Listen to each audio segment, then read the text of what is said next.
Bonjour, mon nom est Pierre Castonguay. Laissez-moi vous parler des joueurs de hockey.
Les joueurs de hockey, ce sont des hommes ordinaires.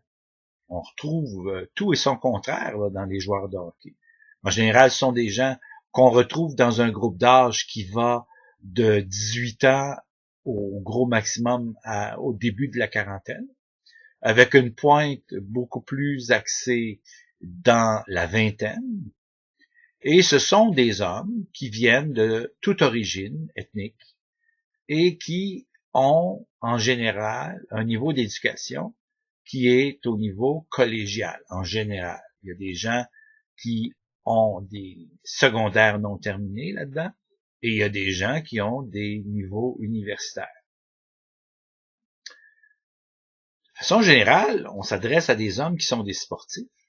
Donc, ce sont des gens qui ne sont pas nécessairement plus intellectuels que la moyenne ou que la majorité des hommes dans la population normale.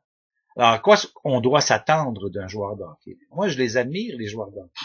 Je les adore. Moi, je les ai en admiration lorsqu'ils sont habillés en joueurs de hockey et qu'ils ressemblent tous, toutes catégories confondues, tout club confondu, à des espèces de super-héros, des Goldorak, casqués, padés, ils sont dans des armures modernes, ce sont des espèces de gladiateurs modernes, et en même temps, c'est un jeu qui, pour moi, en tant qu'homme, est intéressant parce que c'est un jeu qui va vite.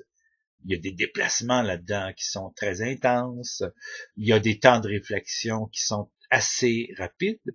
Ça implique que des individus aient un sens du travail en équipe, un sens de la répartie sportive.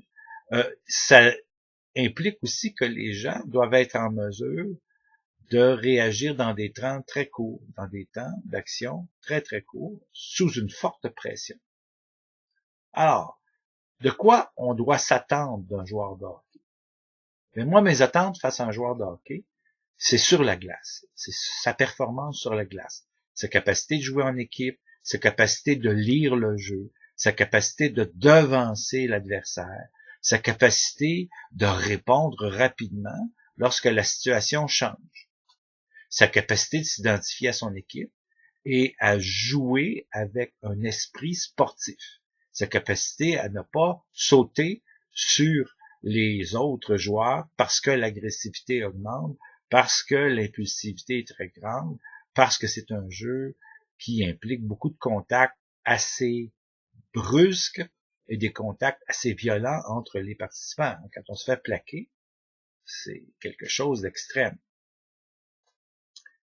En dehors de la glace, j'ai peu d'attentes des joueurs de hockey. Parce que, comme je vous l'ai dit, ce n'est pas le lieu de l'efficience intellectuelle. C'est pas des gens qui sont nécessairement destinés à écrire des thèses de doctorat. On a eu chez les Canadiens des joueurs de hockey qui étaient des intellectuels. Il y en a peu. Il y en a peu qui ont fait une carrière universitaire en terminant leur hockey. Et il y en a peu des Cam Dryden chez le Canadien de Montréal. Alors, il faut penser que on ne devrait pas avoir d'attente, ni dans la chambre des joueurs lors des interviews, ni ailleurs, d'ailleurs, dans la société, de nos joueurs de hockey, qui soient des attentes irréalistes. C'est pas parce qu'on s'habille en Goldorak et qu'on compte des buts, et je vous dirais que le principe, intellectuellement, n'est pas un grand défi, là, hein. On a une rondelle, on a un filet, et il faut entrer, enfiler des rondelles dans le filet, à l'insu d'un gardien de but, et à l'insu de défenseurs et d'une équipe adverse qui vont vous empêcher de le faire. Mais le principe, là, on s'entend, puis je pense que les joueurs de hockey s'entendraient avec ça, c'est pas le summum du défi intellectuel à comprendre. Par contre, la stratégie sur glace, là, on voit les intelligents et on voit les joueurs moins habiles au niveau intellectuel, au niveau de la stratégie de jeu et de la capacité aussi de mettre en application un système. Lorsque un gérant de hockey, lorsque un responsable de la formation des joueurs instruit les joueurs concernant un système de jeu. Donc, mes attentes, c'est que le joueur de hockey joue au hockey sur la glace. Mes attentes, en tant qu'homme, puis en tant que père de famille, c'est qu'il ne mette pas sa vie en danger, ni celle des autres. Mes attentes, c'est qu'il soit plutôt pacifiste que guerrier. Et moi, je souhaite qu'un jour, on interdise les batailles avec des pénalités tellement fortes que les joueurs ne soient pas tentés d'être violents sur le jeu. Maintenant, en dehors de la glace, mes amis, je vous invite à ne pas avoir trop d'attentes face aux prestations d'un joueur de hockey. Il me semble que ce qu'on doit s'attendre, c'est sur la glace, c'est sur le jeu, en termes de performance. Pour le reste, dans la chambre des joueurs, si des journalistes vont interroger un joueur de hockey, je m'attends à ce que le joueur de hockey soit ouvert à la présence des journalistes. Ce sont des gens qui gagnent leur vie et qui vont glaner, chercher de l'information qui fait plaisir aux fans. Les fans sont intéressés à entendre le point de vue d'un joueur de hockey sur le jeu. En dehors du jeu, en dehors de la stratégie de hockey, en dehors de commenter une performance d'équipe ou individuelle, je n'ai aucune attente d'un joueur de hockey.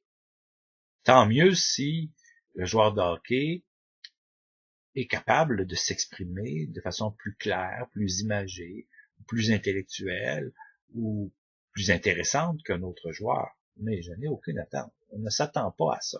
Moi, je ne m'attends pas à ce que lorsqu'on interviewe Max Pacioretty ou Carey Price ou Tokarski ou lorsqu'on interviewe Galchenyuk, je ne m'attends pas à entendre là des révélations qui sont de nature à me jeter sur le dos. Tant mieux si un jour j'entends des choses qui sont de nature philosophique, humaniste, je ne sais quoi. Tant mieux.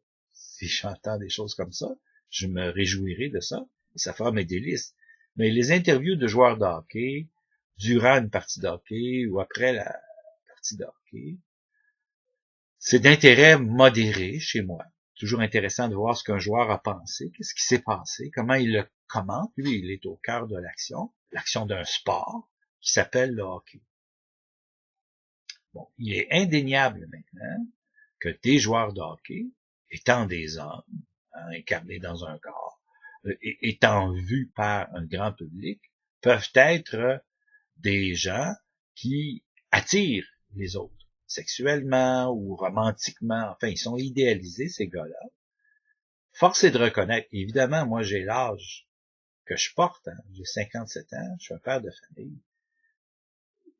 Force est de reconnaître, du moins en tant qu'homme, que ce ne sont pas les plus beaux individus qui représentent les mâles sur la planète. Ce sont monsieur tout le monde dans le domaine sportif. Il y a des joueurs qui ont des beaux visages, il y a des joueurs qui sont très ordinaires, monsieur tout le monde, et il y a des joueurs qui sont moins avantagés par la nature, qui ont des visages moins intéressants, mais qui pourtant sont des athlètes de très haut niveau. Donc, je suis pas très à l'aise, moi, avec la publicité du Canadien. J'ai déjà fait une vidéo là-dessus. Et je pense que nous, les fans, en général, on ne s'attend pas à ce que les joueurs de hockey soient autre chose que des joueurs de hockey. Et dans la majorité des cas, on ne les imagine pas dans d'autres situations que de jouer au hockey. Maintenant, c'est sûr que les fans ont des fans amoureux, parce qu'il y a des hétérosexuels, des homosexuels qui sont amoureux des joueurs de hockey, comme ils le sont de n'importe quelle autre personnalité connue dans le monde. Bon, c'est un phénomène qui est relié à toute personne qui s'expose publiquement à être vue. Il y aura des gens qui auront des fantaisies intellectuelles, d'autres amoureuses, puis d'autres sexuelles par rapport à ces individus-là. Je ne nie pas que ça fasse partie d'une réalité, puisque ce sont des individus qui sont exposés à la population. Et encore là, dans la population, il y a tout et son contraire. Maintenant, à partir du moment où on constate ça, bon, écoutez, ça va pas plus loin que ça, là. Et s'il y a des joueurs de hockey qui sont harcelés par des fans du sexe opposé ou de leur propre sexe, je pense qu'ils savent quoi faire pour éviter des contacts avec les individus de l'extérieur. Et je pense que les organisations sportives sont bien à l'affût de ça et évitent ça.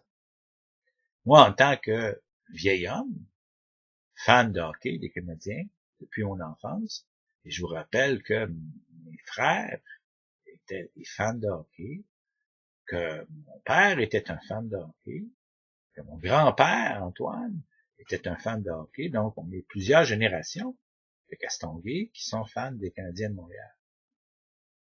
Donc, moi, en tant que fan des Canadiens de Montréal, en dehors de ce que je vous ai dit, des performances, même moins des statistiques, mais quand même, c'est intéressant, des statistiques de glace des joueurs de hockey.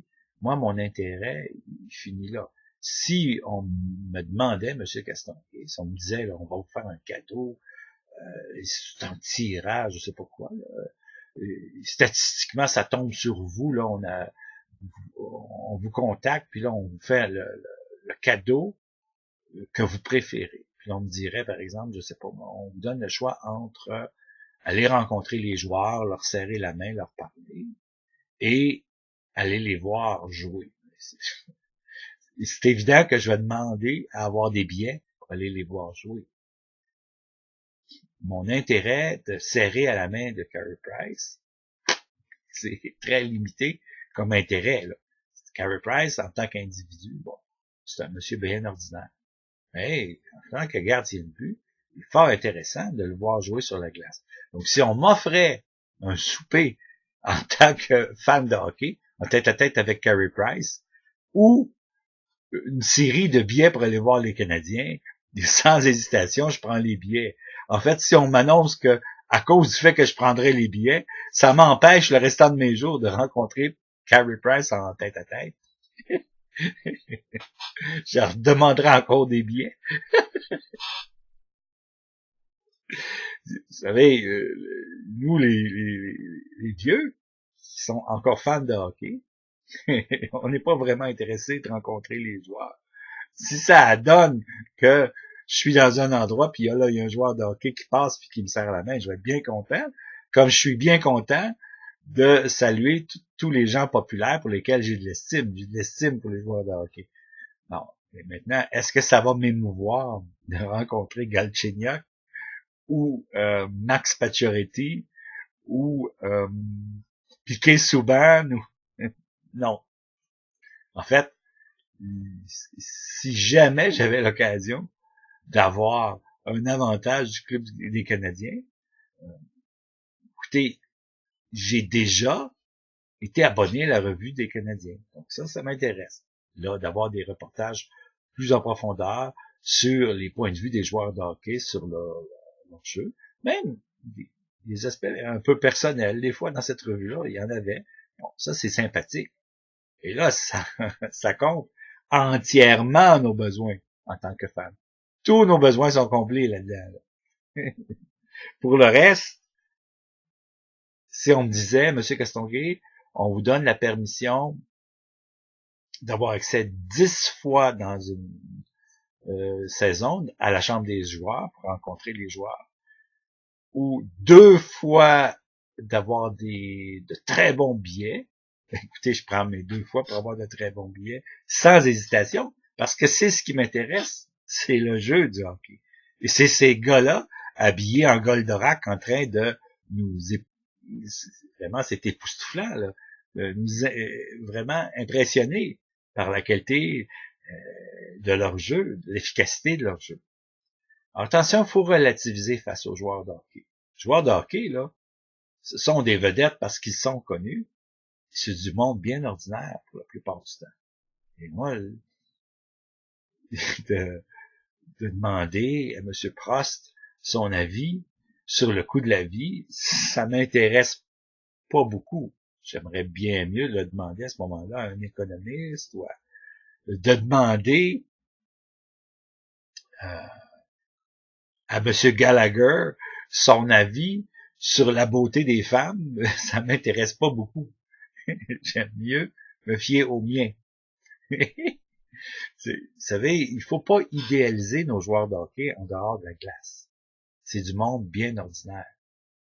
Puis, d'ailleurs, à part du fait qu'ils sont très populaires, physiquement, intellectuellement, moralement, ils sont pas plus beaux que les autres personnes dans la population. Là. Si on fait un concours de beauté masculine dans la population, mesdames, vous allez retrouver des individus beaucoup plus beaux à l'extérieur du hockey qu'à l'intérieur. Si on fait un concours maintenant d'intelligence et de capacité intellectuelle, vous risquez fort bien d'être beaucoup mieux servi à l'extérieur de la population que dans une petite population d'hommes qui jouent au hockey.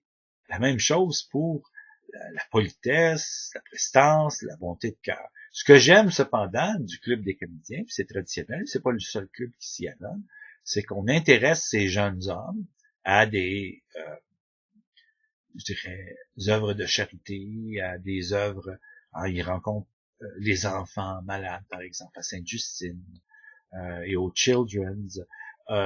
On les associe à certaines œuvres de charité, de levée de fonds.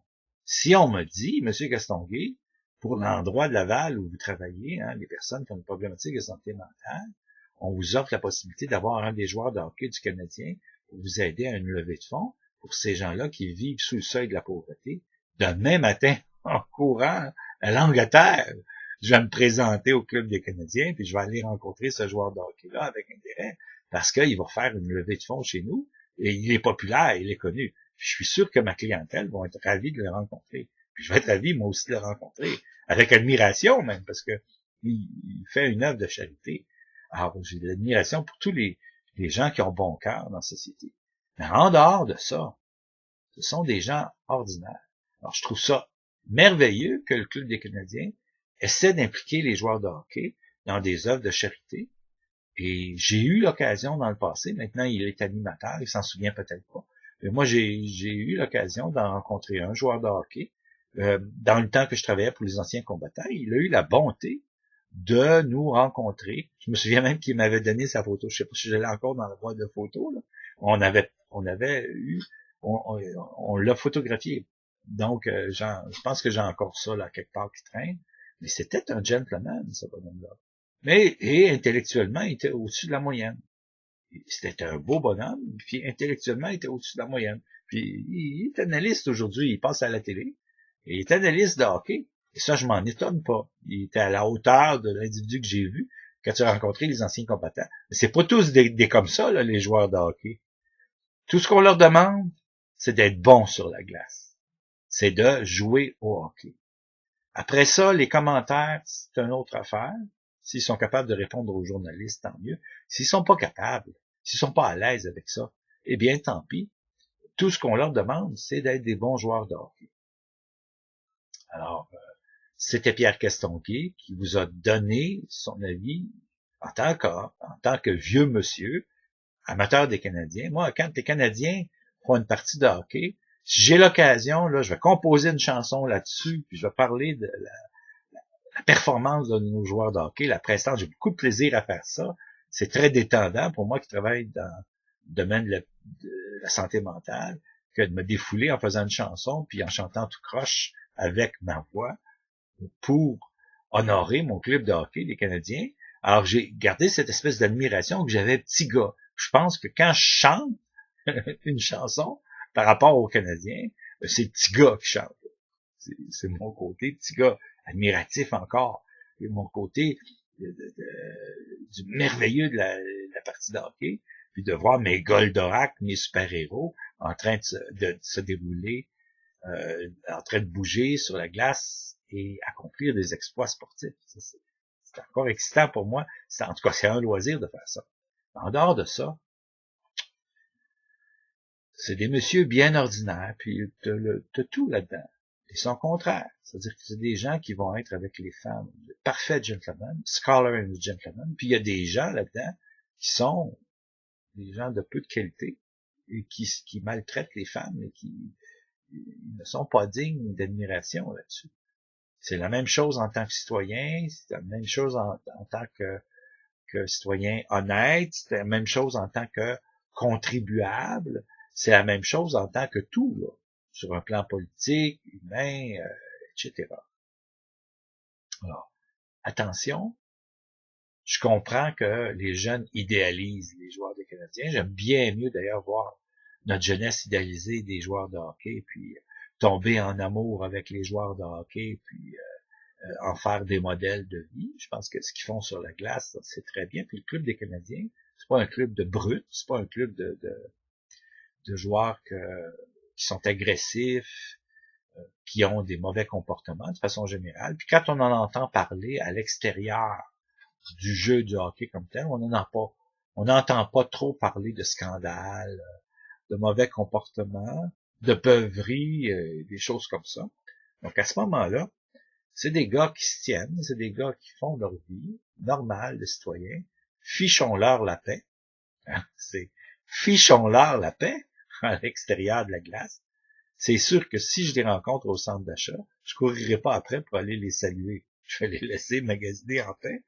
Okay? Par contre, bon, si ça donne face à face, puis que la personne semble me sourire en tant que citoyen, parce qu'ils savent qu'ils sont pas mieux, je vais leur dire bonjour, je vais leur féliciter. J'invite les citoyens et les citoyennes à faire la même chose. C'est des personnes populaires, puis comme personnes populaires, il y en a certainement dans ça qui sont contents d'une certaine reconnaissance de la part du public. Il ne faut pas que ça aille plus loin qu'une certaine reconnaissance, pas du harcèlement. Il ne faut pas qu'un joueur de hockey qui s'en va magasiner dans un centre d'achat sorte de là épuisé parce qu'il n'y a pas eu un temps de répit de 20 secondes pour aller acheter des vêtements pour ses enfants et il sort de là épuisé et ça devient une épreuve là, à ce moment-là. Je pense qu'on ne doit pas miner la qualité de vie des gens. C'est important que je vous parle des joueurs de hockey parce que il y a beaucoup d'exagération autour des joueurs de hockey. Et je pense aussi que le club des Canadiens s'imagine beaucoup de choses par rapport aux fans des Canadiens. Vous avez les administrateurs du club de hockey des Canadiens, le meilleur fanship, je pense que les meilleurs fans dans toute la Ligue nationale, parce que vous êtes chanceux d'avoir 4 générations de fans. Et qu'à ce moment-là, il s'établit un lien d'amour entre les fans et leur club de hockey, à nos Canadiens, nos tricolores, nos glorieux, nos Habs. On les adore, ces joueurs de hockey-là. Mais je ne pense pas, peut-être que je me trompe, là, mais je ne pense pas que c'est le même genre de fanship qu'on retrouve, par exemple, pour les clubs de soccer, les clubs de foot en Europe, dans certaines villes ou en Amérique du Sud. Là, les gens seraient presque prêts à tuer pour leur club. Je pense pas. Je pense qu'on est en Amérique du Nord, on est au Québec. C'est une belle chimie, une belle alchimie entre notre club de hockey.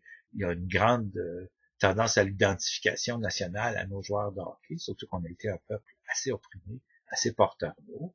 Je pense que ça joue dans le fait que le peuple aime se réaliser un peu à travers leur club de hockey. Ça va pas plus loin que ça. Les joueurs de hockey, c'est du monde ordinaire. Nos joueurs de hockey, de façon générale, c'est pas des êtres qui se dégagent de la moyenne, sauf dans leur domaine professionnel. Ce sont des athlètes au niveau du sport et au niveau d'un sport national qui est le hockey. Et on prend ça en considération. Hein, les Canadiens peuvent se mettre à perdre en cascade. J'irai pas me suicider, là. Puis j'invite les gens à ne pas le faire non plus. Si les Canadiens, à partir de la prochaine partie jusqu'à la fin, perdent, ça va me donner l'occasion de chanter quelques chansons malséantes sur les Canadiens, parce que ça va être bien comique de le faire. Mais à part de ça, la vie continue. C'est un club de hockey.